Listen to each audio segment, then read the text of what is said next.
भारत सरकार के द्वारा सभी से 2003 का वोटर लिस्ट का डिटेल मांगा जा रहा है, पर समस्या बहुत के साथ यह है कि उनका 2003 के वोटर लिस्ट में नाम ही नहीं है। और किसी किसी का तो माता पिता का भी, किसी का रिश्तेदार का नाम नहीं दिख रहा है वोटर लिस्ट में। तो उनको जो इन्यूमरेशन फॉर्म दिया गया, यानी जो गणना पत्र दिया गया है, जो एसआईआर फॉर्म भरना है, वो किस तरह से भरना है, बहुत परेशानी हो रही है उन लोगों को। तो आज बिल्कुल हम बताएंगे। साथ ही साथ जिनका नाम नहीं है, आपसे 11 गो डॉक्यूमेंट्स में से कोई एक डॉक्यूमेंट्स मांगा गया है। मैं आज उन प्रमाण पत्रों का भी नाम भी बताने वाला हूं कि सरकार आपसे कौन कौन सा प्रमाण पत्र डिमांड कर सकती है। अगर आपका नाम 2003 के वोटर लिस्ट में नहीं है तो सरकार आपकी नागरिकता की पहचान के लिए आपसे कुछ जरूरी कागजात ले सकती है। वो कौन से कागजात है, अगर नहीं है तो जल्दी से आप बनवा लीजिए, ताकि आगे जाकर आपको कोई दिक्कत का सामना न करना पड़े। चलिए एक एक करके बताते हैं, बहुत ही आसान भाषा में। अगर आप लोग हमारे चैनल पर पहली बार आए हैं तो जुड़ जाइएगा आगे हर एक अपडेट पाने के लिए। 2003 का वोटर लिस्ट में बहुत किसी का नाम पूरे भारत में नहीं है। उनको गणना प्रपत्र कैसे भरना है, सरकार ने उसको लेकर क्या आदेश दिया है, क्या गाइडलाइंस जारी किया है, एक एक चीज में बताऊंगा। सबसे पहले मैं बता दूं, जिनका नाम 2003 का वोटर लिस्ट में नहीं है पर उनका माता पिता का नाम है, तो वो तो गणना पत्र को आराम से भर सकते हैं। लेकिन बहुत कोई ऐसे हैं जिनका माता पिता का भी नाम नहीं है, तो उनके बारे में भी मैं आगे बताने जा रहा हूं, बस वीडियो को ध्यान से देखिए। तो सबसे पहले मैं देखता हूं, चलिए, कि मान लीजिए आपका नाम वोटर लिस्ट में नहीं है 2003 का वोटर लिस्ट में, लेकिन आपके माता या पिता किसी का एक है, तो आपको कैसे भरना है। देखिए, फॉर्म भरने का तो वीडियो में पहले बता चुका हूं, आप उसको भी देख सकते हो। मैं यहाँ बस बता रहा हूं कैसे भरना है। तो यहाँ जो पहला कॉलम आपको दिख रहा है ना, ये वाला, यहां पर आपका सभी वर्तमान का मांगा गया, यानी अभी जो वर्तमान में है क्या डिटेल्स है, तो यहां पर वर्तमान वाला भरना है।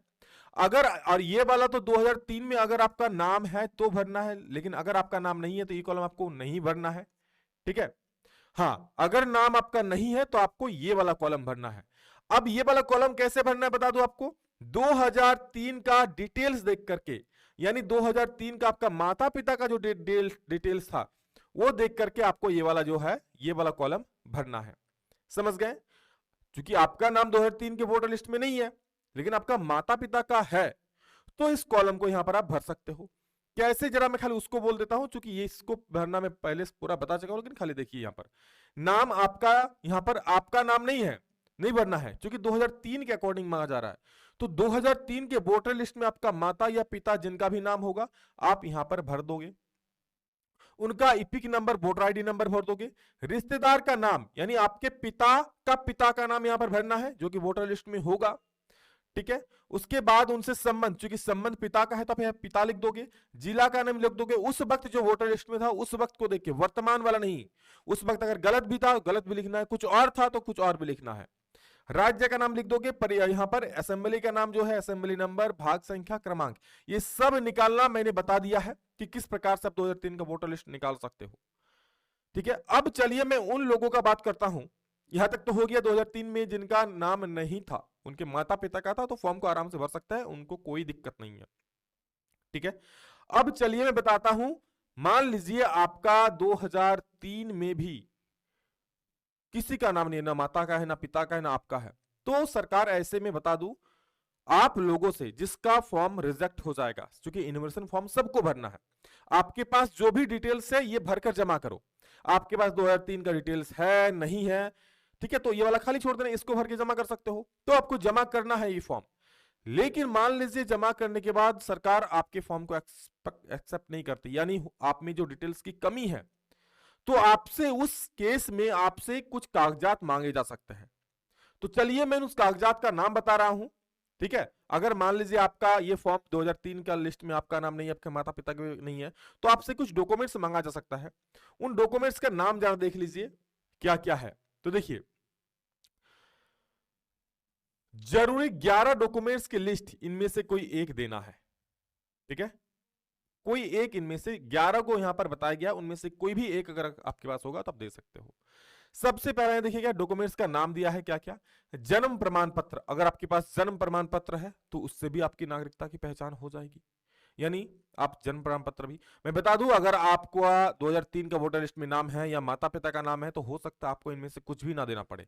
अगर सरकार आपसे डिमांड करती है तो आप इन 11 में से कोई भी एक, और अभी नहीं, क्योंकि अभी फॉर्म भराने का फेज चल रहा है, ठीक है, फिर सरकार किसी किसी से कुछ कागजात मांग सकती है, तब आपको इनमें से कोई एक देना है। क्या क्या देखिए, सबसे पहले आप जन्म प्रमाण पत्र दे सकते हो, अगर वो नहीं है तो पासपोर्ट दे सकते हो, आपसे जाति प्रमाण पत्र का डिमांड किया जा सकता है, मूल निवास प्रमाण पत्र यानी डोमिसाइल, आप जहां रहते हो उसका जो डोमिसाइल सर्टिफिकेट बन जाता है, अगर आपका जमीन का कागजात है तो जल्दी से जाकर बनवा लीजिए, अभी बनवा के रख लीजिए, तो डोमिसाइल सर्टिफिकेट मांगा जा सकता है।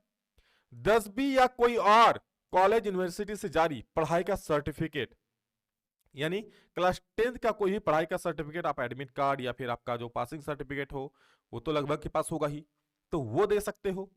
परिवार की रजिस्टर नकल, कॉपी ऑफ फैमिली रजिस्टर की, आपके परिवार में कौन कौन है इसका जो एक रजिस्टर होता है वो आप दे सकते हो। सरकार द्वारा दी गई जमीन या मकान के कागजात, क्योंकि सरकार द्वारा किसी को अगर जमीन दिया गया है, मान लीजिए जो बहुत गरीब है उनके पास तो मान लीजिए 10 का सर्टिफिकेट भी नहीं है, ठीक है, और आधार कार्ड पैन कार्ड लिया नहीं जाएगा, तो उनको मान लो कोई घर दिया है तो उनका तो कागजात भी दिया होगा ना कि भाई इस सर्टिफिकेट है कि चलो भाई इनको घर दिया गया, एक सर्टिफिकेट दिया गया उनको सरकार के द्वारा, तो सर्टिफिकेट आप दे सकते हो। 1 जुलाई 1987 से पहले सरकार द्वारा जारी कोई भी पहचान पत्र या सर्टिफिकेट, 1 जुलाई 1987 से पहले सरकार के द्वारा कोई भी सर्टिफिकेट अगर आपके पास है तो आप वो भी जमा कर सकते हो। जैसे एनी सर्टिफिकेट, जैसे आपका हो गया गवर्नमेंट बैंक आईडी, बैंक का अगर खाता है 1987 से पहले तो वो दे सकते हो, पोस्ट ऑफिस का कुछ है, LIC का कुछ है तो वो भी दे सकते हो। सरकारी नौकरी का पहचान पत्र या पेंशन का कागज, ठीक है, सरकारी नौकरी अगर आप कर रहे हो तो उसका कोई पहचान पत्र, गवर्नमेंट आईडी, मान लो आप सरकार की नौकरी कर रहे हो तो एक गवर्नमेंट आईडी आपके पास होगा तो वो भी आप दे सकते हो। या फिर आपका पेंशन अगर मिल रहा है तो पेंशन का भी कुछ पे ऑर्डर है कि भाई इतना मिलता है तो वो दे सकते हो कि पर मंथ आपका पेंशन जो स्लिप आता है। वन अधिकार प्रमाण पत्र, फॉरेस्ट राइट्स सर्टिफिकेट दे सकते हो, या फिर राष्ट्रीय नागरिक register, national register citizen, NRC जहां पे उपलब्ध हो एनआरसी अगर है तो। यहां पर नोट दिया गया है, ध्यान से सुनिएगा कि इन 11 डॉक्यूमेंट्स के अलावा कोई और डॉक्यूमेंट्स जैसे Aadhaar card, PAN card, ration card या ड्राइविंग लाइसेंस मान्य नहीं होंगे। आपके पास आधार कार्ड आपसे नहीं लेगा, यानी आधार कार्ड आपका जो है वो नागरिकता के प्रमाण नहीं है। आधार कार्ड हो गया, पैन कार्ड हो गया, राशन कार्ड हो गया, ड्राइविंग लाइसेंस, ये सब आपसे नहीं लिया जाएगा। तो ये जो मैंने 11 को डॉक्यूमेंट्स बताया, इन्हीं में से आपको कोई एक डॉक्यूमेंट्स जमा करना है। ये उस केस में जब आपका 2003 वाला फॉर्म रिजेक्ट हो जाएगा, उस वक्त आपसे इसका डिमांड किया जाएगा, तब आपको देना होगा। BLO में जमा करना है, चाहे जहां भी जमा करना हो, तो आगे आदेश आई जाएगा, इसलिए जुड़े रहिए, एक एक चीज आगे जैसा होगा मैं आपको सारा चीज बताते चलूंगा, ठीक है। चैनल पर पहली बार आए तो जुड़ जाइए, सब्सक्राइब कर लीजिए, आगे हर एक अपडेट मिलेगा। तो अगर आपका 2003 का वोटर लिस्ट में नाम है तो कोई दिक्कत नहीं, फॉर्म भर दो। अगर आपका नाम नहीं भी है, आपके माता पिता का नाम है, तो भी आप आराम से फॉर्म को भर सकते हो, मैंने बता दिया है, और डिस्क्रिप्शन में भी लिंक दे दूंगा, आप या फिर हमारे वीडियो सेक्शन में जाके देख सकते हो, बहुत सारे वीडियोस है कैसे फॉर्म को भरना है, सारा चीज। तो ये चीज है, बाकी आप टेंशन बिल्कुल मत लीजिए, इन बस जो कागजात बताए उनमें से कोई एक आप जुगाड़ करके रख लीजिए, आपका कोई दिक्कत नहीं है। और बहुत ही कम ऐसे लोग हैं जिनका 2003 में और उनका माता पिता का भी नहीं है, जिनका नहीं है तो उनको ये सब डॉक्यूमेंट्स खाली जुगाड़ करके रखना है, ठीक है। चलिए इस वीडियो में इतना ही, मिलेंगे दूसरा में जल्द ही, तब तक के लिए जय हिंद, वंदे मातरम।